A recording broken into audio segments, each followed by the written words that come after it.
Doctor BR Ambedkar Konaseema జిల్లా రామచంద్రపురం నియోజకవర్గంలో 246 కోట్ల రూపాయలు వెచ్చించి పలు అభివృద్ధి కార్యక్రమాలు చేపట్టామని రాష్ట్ర కార్మిక శాఖ మంత్రి వాసంశెట్టి సుభాష్ వెల్లడించారు. రామచంద్రపురం క్యాంప్ కార్యాలయంలో ఏర్పాటు చేసిన మీడియా సమావేశంలో మంత్రి సుభాష్ మాట్లాడుతూ ఎన్డీఏ కూటమి అధికారంలోకి వచ్చి 6 మాసాలు పూర్తయిన సందర్భంగా నియోజకవర్గంలో జరిగిన అభివృద్ధిని వివరించారు.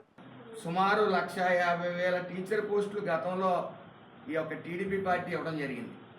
ఏ రోజైనా ఒక పోస్ట్ ఇచ్చారైనా మళ్ళీ అధికారంలోకి రాగానే 16,000 పోస్టులు మరి 16,000 పోస్టులకి భర్తీ చేయడానికి డిఎస్సి పెట్టడం జరిగింది. ఏ విధంగానే డెవలప్ చేయకుండా ఏదో ప్రజల మధ్యకి ఇవ్వలేదని చెప్తా ఉన్నారు. ఒకటి మాత్రం గుర్తించాలి, గతంలో అమ్మఒడి పేరుతో సంవత్సరం తర్వాత ఇచ్చారు వైసీపీ ప్రభుత్వం. మేము కమిట్ అయి ఉన్నాం.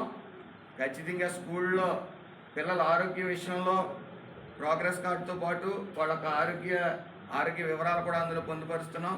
అలాగే ఇంటర్మీడియట్ స్టూడెంట్స్ కూడా మధ్యాహ్నం భోజన పథకం పెట్టడం జరిగింది. విద్య అనేది కేవలం రంగులేసి 2 టైల్స్ వేసేస్తే పిల్లల మేధావులు కారు. టీచింగ్ స్టాండర్డ్స్ పెరగాలి. దాని నిమిత్తం ఏ రోజైనా ఈ పేరెంట్స్తోని టీచర్స్తోని రివ్యూ మీటింగ్ కానీ ఓ ప్రోగ్రామ్ కానీ కండక్ట్ చేశారా? ఏ శాఖతో అయినా సరే ఓ రివ్యూ మీటింగ్ కండక్ట్ చేశారా? గత ప్రభుత్వం ఏమి చెయ్యకపోగా అవగాహన లేనితనం. ఏ రోజు వరదలు వచ్చినప్పుడు ఒక్క కాలు మట్టిలో పెట్టిన వైనం జగన్మోహన్ రెడ్డికి లేదు.